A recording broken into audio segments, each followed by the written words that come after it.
Hello, my dear friends, welcome to my chat. It's been a while since I've made my last video. I figured I would give you an update on the Romanian political situation now that we've finally had the elections which were not annulled, so elections deemed valid, even though it is questionable to which extent they were valid or not. But the worst scenario possible happened. We now have a president who is the least mentally competent out of all the candidates, even though the propaganda machine behind him touted his CV as being excellent. He is in definite cognitive decline, as it is obvious for everybody to see from his public performances.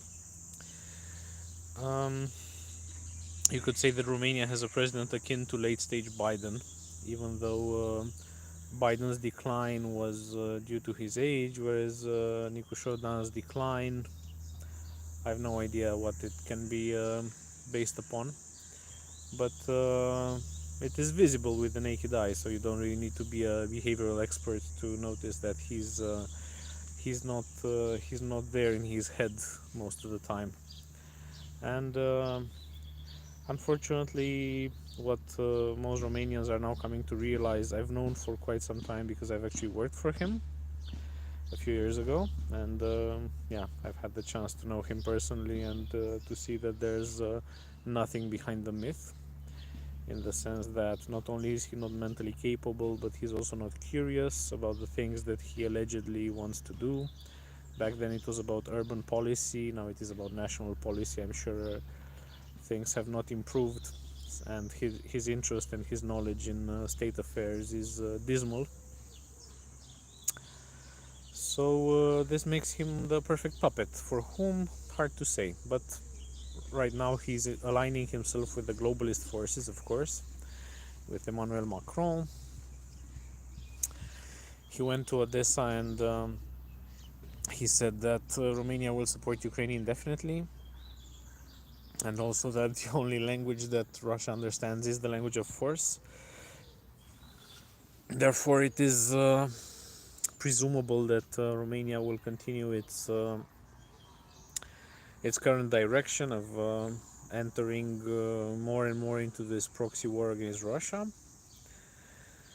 Hard to say if Romania will just be the place where troops will be stationed to be sent off to Ukraine, or it will be also a contributing country in terms of troops, because right now we still don't have a government. So until that matter is solved, no such steps will be taken.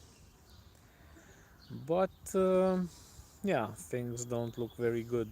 They look pretty abysmal. 5 years of this regime, of which Nicu Șodan is the most radical exponent. So the regime of aligning Romania against its national interest. This is my opinion, but anyway, the popular vote has seen a quite strong victory for Nicu Șodan, a quite strong showing. Of course, I would not consider these elections to have been fair, because the level of demonization in society was beyond any imaginable limits. Basically, there was this scare, this psychosis induced into society that if Nicu Șodan is not elected, then fascism will come, or communism, or both. And a lot of people who have no idea about politics went there just to vote against this danger that they understood to be coming from the sovereigntist camp. The opinion polls regarding the parties show a very good showing for the main sovereigntist party, AUR, but we're probably not heading towards early elections, because probably there will be a coalition of the willing in government, with the main parties that support the Brussels consensus forming together a coalition, which will be probably highly dysfunctional. So the Social Democrats with Macronists and so-called liberals, popular liberals. But this is what we have, and this is what we'll have until the end of the decade. So probably Romania will still toe the Brussels agenda in terms of rearmament, in terms of deindustrialization, through very high energy prices. Probably we'll have more manufactured crises in the years to come, such as the pandemic was a few years ago, or such as this proxy war against Russia is, just to allow the Brussels elite to pocket more and more money, to enrich themselves more and more through these public procurement schemes and through this public debt scheme. The future does not look bright, but this is what the people voted for. I believe in democracy, therefore, this is what the people are going to have. And I hope they wake up sooner rather than later to what they voted for. Whereas for me, I'll be moving to Spain. I think it's a country that's rather insulated from these things. I cannot say that Spain has the sanest policy in terms of. Um, well, I think Spain has a pretty sane policy in terms of international relations, being one of the countries that condemned Israel the strongest and upheld the rights of the Palestinians. Also, it is not very involved in the war in Ukraine, and it does not really believe that it is being threatened by Russia. Therefore, it has no interest in towing the NATO line with this rearmament for a future war against Russia. Its domestic policy is not exactly splendid because it is the most radical LGBTQIA plus country in the entire continent, and yeah, its national doctrine is radical feminism. But apart from this, it is a rather safe place to live in these times of geopolitical turbulence. So, um, also the fact that the government in the Netherlands fell helped me reach this conclusion because I was under the impression that the sovereigntist forces came to power in the Netherlands, but this was only a minor quirk. It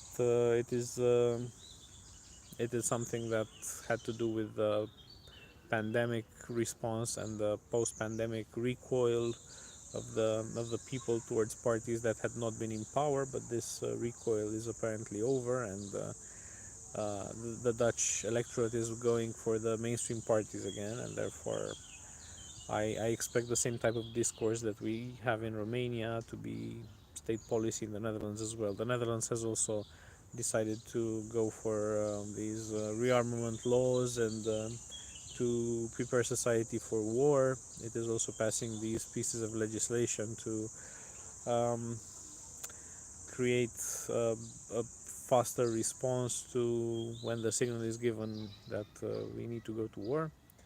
So, since the Netherlands is also going on the path of militarization, probably I'll just move to Spain for the time being, and I'll take it from there. See how things turn out. Of course, in the backdrop we have the Israel-Iran war, exactly what we needed. Russia is making strong advances, which is actually bad because it brings closer the moment when the European countries, at least, if not NATO, together with the United States, but at least the European countries will decide to send troops.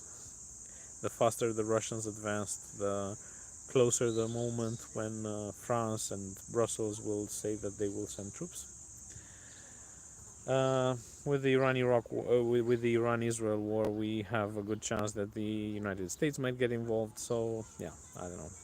We might be heading towards World War III, towards a nuclear exchange. Tough times. But anyway, so this is what I wanted to tell you. I won't be doing much commenting regarding Romanian politics because there's not that much commenting to be done anymore.